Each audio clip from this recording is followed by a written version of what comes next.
اگر میں آپ کو بتاتا تو آپ یقیناً اماں سائیں اور بڑی سرکار سے بات کرتے۔ بطول کو طعنے سننے پڑتے اور بڑی سرکار نہ کر دیتی، اور آپ اچھی طرح جانتے ہیں کہ اگر وہ ایک بار کسی کام کے لیے نہ کر دیں تو مرحوم دادا سائیں بھی قبر سے اٹھ کر آ جائیں تو وہ بھی ان سے ہاں نہیں کہلوا سکتے۔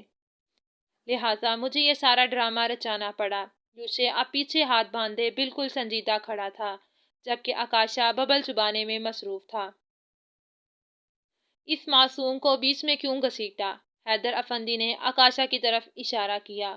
معصوم اور یہ ایک رات اس کے ساتھ گزارے، لگ پتہ جائے گا کہ کون کتنا معصوم ہے۔ یوشے نے اپنا غصہ نکالا۔ یوشے کیا بکواس کر رہے ہو؟ میں تمہارا باپ ہوں اور یہ چھوٹا بھائی، ذرا اپنے مشورے پر غور کرو۔ حیدر افندی کی بات پر آکاشا منہ نیچے کیے ہنس رہا تھا، جبکہ یوشے کو بھی احساس ہوا کہ اس نے کیا کہا ہے۔ تو اس کا مطلب میں یہ سمجھوں کہ یہ سب تم بطول کے لیے کر رہے ہو؟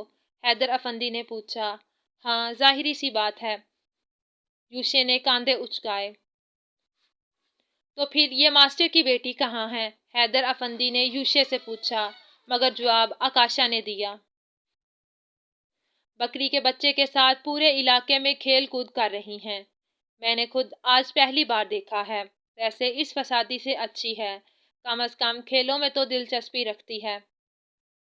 آکاشا کے جواب پر حیدر افندی نے اپنی مسکراہٹ دبائی، جبکہ یوشے نے اس کا بازو مروڑ دیا۔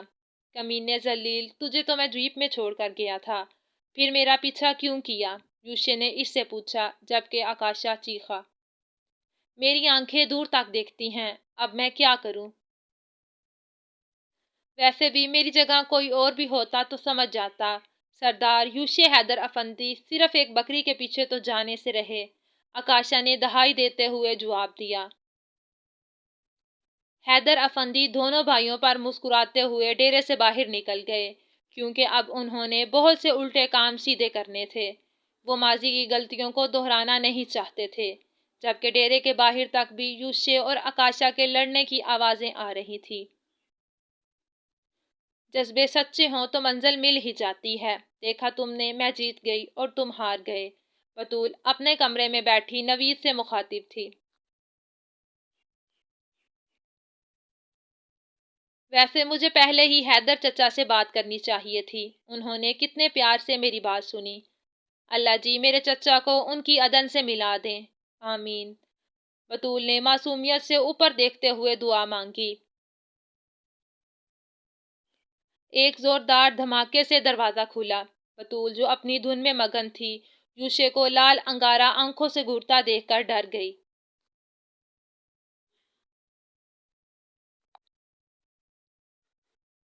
جب میں نے منع کیا تھا تو تم اپنی زبان منہ کے اندر نہیں رکھ سکتی تھی؟ کر رہا تھا نا تمہاری 2 ٹکے کی محبت کے لیے سب کچھ، پھر کیا تکلیف تھی؟ کسی اور کے آگے تمہاری زبان پر ٹالے پڑ جاتے ہیں، مگر بابا سائی کے سامنے یہ UPS پر چلتی رہی۔ بولو۔ یوشے کے اس اچانک حملے کے لیے بطول ہرگز تیار نہ تھی، اس لیے گھبرا گئی۔ اب بولتی کیوں نہیں ہو؟ کیا تمہاری زبان کی بجلی کٹ گئی ہے یا UPS کی بیٹری ختم ہو گئی ہے؟ یوشے اس کے مزید قریب ہوا۔ میں نے کچھ نہیں کیا، وہ چچا سائی اپنے اور عدن آنٹی کے بارے میں بتا رہے تھے تو میں نے بھی کہہ دیا۔ بطول نے دوسرا جملہ قدرے آہستہ آواز میں کہتے ہوئے گردن جھکا لی۔ یعنی تم نے بھی بہتی گنگا میں ہاتھ دھونے مناسب سمجھے، اور بابا سائیں کا بھی 16 سال کی لڑکیوں والا حال ہے، جسے دیکھا اسے اپنی پہلی محبت کے قصے سنانا فرض سمجھا۔ مجھے تو کبھی نہیں سنائے، اور جس کو سنانا نہیں چاہیے تھا اسے بیٹھ کر پوری رات رام کہانی سنا دی۔ یوشے بڑبڑایا۔ بہرحال جو بھی ہے، تم نے بڑی سرکار کو وہی کہنا ہے جو میں نے کہا تھا۔ اگر بڑی سرکار کے سامنے تم نے ذرا سی غلطی بھی کی تو میں خود اپنے ہاتھوں سے تمہیں تہہ خانے میں دفنا دوں گا۔ ہاں، مگر ایک وعدہ ہے تم سے کہ تمہاری نماز جنازہ میں نوید کو شرکت کی اجازت ہوگی۔ یوشے جاتے جاتے پلٹا۔ نہیں، آپ ایسا کچھ مت کیجیے گا، بطول نے التجا کی۔ ہاں، میں ایسا کچھ نہیں کروں گا، کیونکہ تم نے ہی کرنا ہوتا ہے۔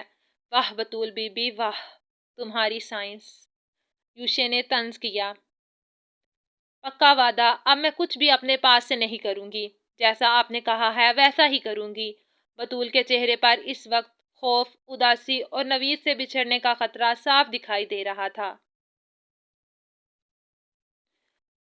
اگر اب تم نے ذرا سی بھی گڑبڑ کی تو میں زبردستی تم سے شادی کر لوں گا، اور اس کے بعد جو سلوک میں تمہارے ساتھ کروں گا تم بڑی سرکار کو بھی بھول جاؤ گی، لہٰذا احتیاط۔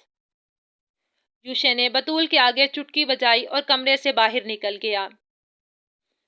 میری توبہ، جو اب کسی کے آگے بھی اپنا منہ کھولوں، اچھا خاصا فرشتہ نوید مل رہا ہے، پھر گناہوں کی سزا کہیں اس دنیا میں یوشے حیدر کی صورت میں نہ مل جائے۔ بطول، احتیاط۔ بطول نے خود غلامی کی اور اپنے کانوں کو ہاتھ لگاتی بند دروازے کو دیکھنے لگی، جو ابھی ابھی پوری قوت سے بند کیا گیا تھا۔ اگر آئندہ میں نے تمہیں گاؤں میں بھاگتے ہوئے دیکھا تو تمہاری خیر نہیں۔ مت بھولو، میں سردار یوشے حیدر افندی ہوں۔ بڑا آیا سردار۔ امثال گھر کے کام کرتے ہوئے مسلسل یوشے کی باتیں دہرا رہی تھی۔ بیٹا، کس سے باتیں ہو رہی ہیں؟ ماسٹر صاحب کے اچانک آنے پر امثال کچھ شرمندہ سی ہو گئی۔ کچھ نہیں بابا، وہ بس ذرا آج مجھے کسی پر بہت غصہ آیا ہوا ہے تو اس لیے۔ خیر، آپ بیٹھیں۔ امثال نے چارپائی پر چادر درست کرتے ہوئے ماسٹر صاحب کو بیٹھنے کا اشارہ کیا اور خود ان کے پاس آ کر بیٹھ گئی۔ بیٹے، یہ بچوں کے پرچے ہیں، جب تمہیں فرصت ملے تب چیک کر دینا، ماسٹر صاحب نے اپنے ہاتھ میں پکڑی ہوئی فائل امثال کو دیتے ہوئے کہا۔ آپ فکر نہ کریں، میں چیک کر دوں گی، امثال نے فائل لیتے ہوئے محبت سے جواب دیا۔ اچھا، تم نے کیا بات کرنی تھی؟ اس دن تم کچھ کہہ رہی تھی، مگر مجھے ذرا جلدی تھی۔ آج اتوار ہے، میں بالکل فارغ ہوں، اب بتاؤ۔ ماسٹر جی کے پوچھنے پر امثال کچھ پریشان سی ہوگی۔ اب بھلا میں اپنی شادی کے بارے میں بات کیسے کروں؟ امثال نے دل میں سوچا۔ کچھ خاص نہیں، بس ویسے ہی میرے دل میں یہ خیال آیا تھا کہ شادی۔ امثال نے ابھی لفظ شادی استعمال کیا ہی تھا کہ ماسٹر جی چونک پڑے۔ شادی؟ کس کی شادی؟ انہوں نے امثال کو دیکھتے ہوئے سنجیدہ لہجے میں پوچھا۔ بابا، آپ کی شادی۔ آپ شادی کر لیں، ہمیں بھی اب گھر میں کسی بڑی کی ضرورت ہے، اور ویسے بھی سب سوتیلی مائیں بوڑھی تھوڑی ہوتی ہیں۔ امثال کا حوصلہ ہی نہیں پڑا کہ وہ اپنی شادی کی بات کرے، لہٰذا اس نے لفظ شادی کو ماسٹر جی ساتھ جوڑ دیا۔ عجیب بے وقوف لڑکی ہو، جب میری عمر تھی تب تم نے ہی سب سے زیادہ مخالفت کی تھی، اور اب میرے اللہ اللہ کرنے کے دن ہیں تو کیا واہ حیات مشورے دے رہی ہو۔ جاؤ اپنا کام کرو۔ ماسٹر جی کو غصہ آیا۔ ابا، پھر میرے جانے کے بعد چھوٹوں کا کیا ہوگا؟ امثال نے اپنے ہاتھوں کی طرف دیکھتے ہوئے پوچھا۔ یہ تو خیر میں بھی سوچتا ہوں، مگر تم پریشان مت ہو، اللہ مالک ہے، ماسٹر جی کے جواب۔ امثال نے سر ہلایا، تبھی دروازے پر دستک ہوئی۔ ننھی، ذرا دروازے پر دیکھو کون ہے؟ امثال نے بیٹھے بیٹھے چھوٹی کو آواز لگائی۔ رہنے دو، میں خود ہی دیکھ لیتا ہوں، ماسٹر جی نے چارپائی سے اٹھتے ہوئے کہا۔ ابا، آپ کچھ دیر تو آرام کر لیں، یہ گاؤں والے تو آپ کو لوہے کی مشین سمجھتے ہیں۔ امثال کو غصہ آیا۔ ابا، وہ باہر کوئی آدمی آپ کو بلا رہا ہے، کہتا ہے حویلی سے آیا ہوں۔ جیسے ہی ننھی نے آ کر بتایا، امثال اور ماسٹر جی کے چہرے کا رنگ اڑ گیا، مگر دونوں ہی ایک دوسرے سے رخ موڑ گئے۔ اچھا بیٹا، میں بات سن کر آتا ہوں، دروازہ بند کر لو، ماسٹر جی کہتے ہوئے باہر نکل گئے، جبکہ امثال سوچنے لگی کہ کیا بات ہو سکتی ہے۔ تمہیں میرے بیٹے کا پیغام نہیں ملا تھا؟ حیدر افندی کے پوچھنے پر ماسٹر جی نے گلا صاف کرتے ہوئے ایک گہرا سانس خارج کیا۔ بڑے سائیں ملا تھا۔ ماسٹر جی نے ایک نظر کچھ فاصلے پر کھڑے نوید کی طرف دیکھا، پھر حیدر افندی نے ٹانگ پر ٹانگ رکھتے ہوئے وضاحت طلب کی۔ پھر سائیں، میں نے نوید کو جواب دے دیا تھا کہ میری بیٹی کی منگنی شدہ ہے، اور میری بیٹی کی منگنی شدہ ہو گئی ہے۔ ماسٹر جی نے ایک نظر نوید کو دیکھا، جو خود بھی انہیں دیکھ رہا تھا۔ منگنی شدہ ہے تو کیا ہوا؟ اگر وہ شادی شدہ بھی ہوتی تو میں طلاق دلوا دیتا۔ مجھے اپنے بیٹے کی خوشی عزیز ہے۔ فوراً اس لڑکی کی منگنی ختم کرو اور یہ بات اپنے دماغ میں اچھے سے بٹھا لو کہ اب وہ تمہارے گھر میں یوشے کی امانت ہے۔ تمہیں تو خوش ہونا چاہیے کہ تمہاری بیٹی کی شادی اتنی اچھی جگہ ہو رہی ہے، الٹا تم ہمیں نخرے دکھا رہے ہو۔ کیا ہمارے باپ دادا کے احسان بھول گئے ہو؟ یہ سکول حکومت نے نہیں، ہم نے بنا کر دیا ہے۔ تمہاری تنخواہ ہم دیتے ہیں۔ تمہارے اچھے برے وقت میں بڑی سرکار مدد کرتی ہیں اور تم نہ کرو گے؟ تمہاری اتنی اوقات ہے؟ حیدر افندی نے غصے سے کہتے ہوئے پاس پڑے پانی کے گلاس کو زور سے زمین پر مارا۔ یاد رکھو، مجھے نمک حرام لوگ بالکل پسند نہیں۔ میں کسی ساتھ زیادتی نہیں کرتا، مگر اپنے بچوں کی خوشیاں سب سے زیادہ عزیز ہیں۔ تم تو خود ماسٹر ہو، وہ محاورہ سنا ہی ہوگا، ماں سے ناخن زیادہ پیارا ہوتا ہے۔ حیدر افندی کی باتوں پر ماسٹر جی کا دماغ گھومنے لگا۔ جی سرکار، آپ کی تمام باتیں درست ہیں، مگر ایک تو اس کی عمر بہت کم ہے، دوسرا میرے گھر کو وہی سنبھالتی ہے۔ ماسٹر نے عذر پیش کیا۔ تو کیا تم ساری زندگی اسے اپنے گھر بٹھائے رکھو گے؟ ماں اس نے ماری تھی۔ حیدر افندی کے جواب میں ماسٹر جی خاموش ہو گئے۔ نوید، گاؤں میں پتہ کرو کتنی عورتیں بیوہ ہیں۔ ہم ماسٹر کی بیٹی کے ساتھ ساتھ اس کا گھر بھی بسا دیتے ہیں۔ آخر کو ماسٹر ہمارا ہے تو خیال بھی ہمیں ہی کرنا ہوگا۔ حیدر افندی کی بات پر ماسٹر جی نے سر اٹھا کر دیکھا۔ جیسا کہا جائے بالکل ویسا ہی کرنا۔ مجھے خود صحیح کرنے والے لوگ پسند نہیں۔ شکر کرو عزت سے رشتے کی بات کی ہے، ورنہ ہمارے پاس اور بھی بہت سے طریقے ہیں جو ہم استعمال نہیں کرنا چاہتے، کیونکہ وہ تمہیں پسند نہیں آئیں گے۔ حیدر افندی نے دھمکی صرف ماسٹر کو خوف زدہ کرنے کے لیے دی تھی، اور وہ اپنے مقصد میں کامیاب بھی ہو گئے، کیونکہ ماسٹر جی کے چہرے کا رنگ اڑ گیا تھا۔ جاؤ اور ہمارے اگلے پیغام کا انتظار کرو۔ ماسٹر جی کو جانے کا اشارہ کرتے ہوئے حیدر افندی نے نوید کو بلند آواز حکم دیا، تاکہ ماسٹر جی بھی آسانی سے سن لیں۔ پورے گاؤں میں یہ بات پھیلا دو کہ ماسٹر نے اپنی بیٹی ہمارے یوشے کو دے دی ہے، تاکہ کوئی اور اس بچی کی طرف دیکھنے کا سوچے بھی نہ۔ نوید سر ہلاتا ماسٹر جی کے پیچھے پیچھے چل دیا۔ میں نے آپ کو سمجھایا تھا کہ یہ بڑے لوگ ہیں، کبھی بھی کچھ بھی کر سکتے ہیں، اور ویسے بھی یوشے شاہی بہت اچھے انسان ہیں۔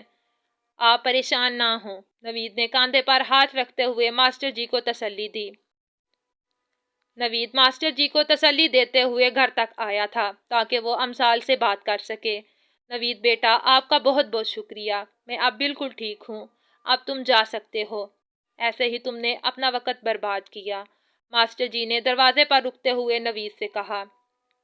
کوئی بات نہیں، استاد کا کام کرنے سے عزت ملتی ہے، اور مجھے تو ویسے بھی آپ کا کام کر کے خوشی ہوتی ہے۔ نوید کے جواب میں ماسٹر جی کچھ افسردہ ہو گئے۔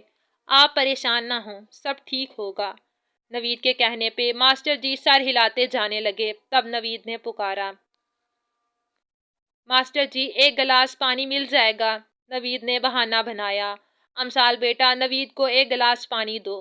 ماسٹر جی تھکے قدموں سے آواز لگاتے ہوئے اپنے کمرے میں چلے گئے۔ امثال نے پانی کا گلاس بھر کے نوید کی طرف بڑھا دیا۔ جو کہا تھا وہ یاد ہے نا؟ نوید نے پانی کا گلاس پکڑتے ہوئے پوچھا۔ ہاں یاد ہے، مگر امثال نے کمرے کی طرف دیکھا جہاں ابھی ابھی ماسٹر جی گئے تھے۔ کیا بڑے سائی نے کچھ کہا ہے؟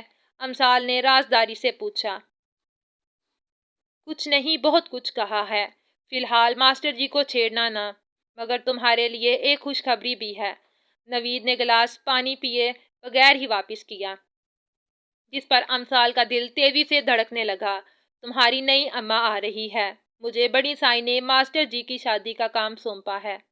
نوید کی بات پہ امثال نے حیرت سے اسے دیکھا۔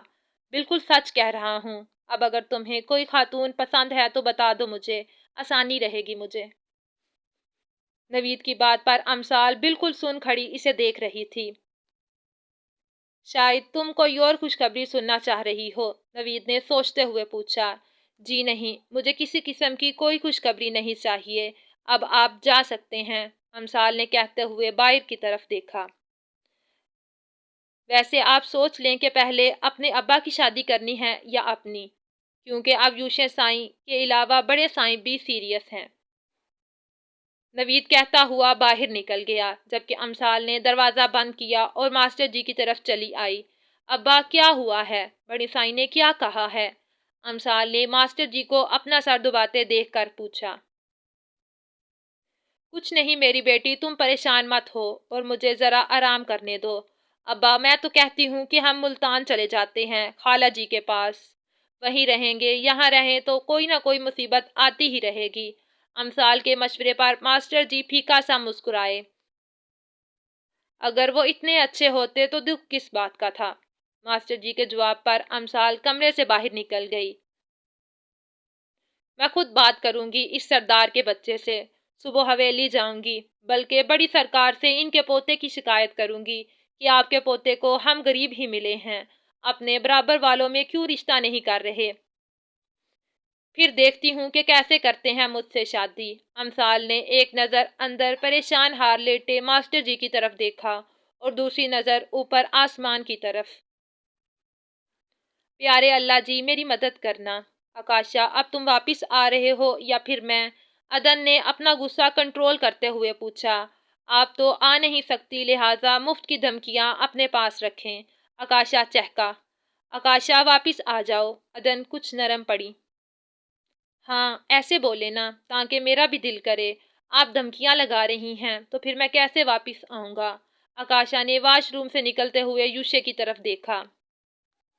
مما آپ کو پتا ہے بھائی کی شادی ہو رہی ہے۔ ابھی آکاشا نے اتنا ہی بتایا تھا کہ یوشے نے گیلا تولیا اس کے منہ پر مارتے ہوئے اسے چپ رہنے کا اشارہ کیا۔ آپ کو پتا ہے بھائی جی مجھ پر بہت تشدد کرتے ہیں۔ آپ ہر وقت میرے بھائی کی تعریفیں کرتی رہتی ہیں کہ وہ مجھ سے بہت پیار کرتے ہیں۔ آکاشا نے ایک دم اپنی آواز تبدیل کی، جس پر عدن پریشان ہو گئی اور یوشے کے برش کرتے ہوئے ہاتھ رکے۔ چھوٹی مما یہ بکواس کر رہا ہے، میں اسے مار ہی نہیں سکتا۔ یوشے نے آکاشا سے فون چھینا اور ہیئر برش اس کی طرف اچھال دیا، جسے آکاشا نے فوراً کیچ کیا۔ آپ کیسی ہیں؟ یوشے کے حال پوچھنے پر عدن مسکرائی۔ میرے دونوں بیٹے ایک ہفتے سے غائب ہیں تو میں کیسی ہوں گی؟ عدن کے کہنے پر یوشے کچھ شرمندہ سا ہوا۔ سوری چھوٹی مما، میں تو اتوار سے اسے چھوڑنے آؤں گا۔ یوشے نے آئینے میں اپنے آپ کو دیکھتے ہوئے جواب دیا۔ آکاشا زیادہ تنگ تو نہیں کرتا؟ عدن کے پوچھنے پر آکاشا نے کچھ کہنا چاہا، جبکہ یوشے نے اس کے منہ پہ ہاتھ رکھ دیا۔ نہیں چھوٹی مما، یہ تو بہت معصوم ہے۔ یوشے نے اپنی ہنسی دبائی۔ اچھا اسے کچھ سمجھاؤ بھی تاکہ اس میں ذمہ داری پیدا ہو۔ میں چاہتی ہوں کہ یہ تمہاری طرح ہو جائے۔ عدن نے اپنے دل کی بات کی، جس پر آکاشا چیخا۔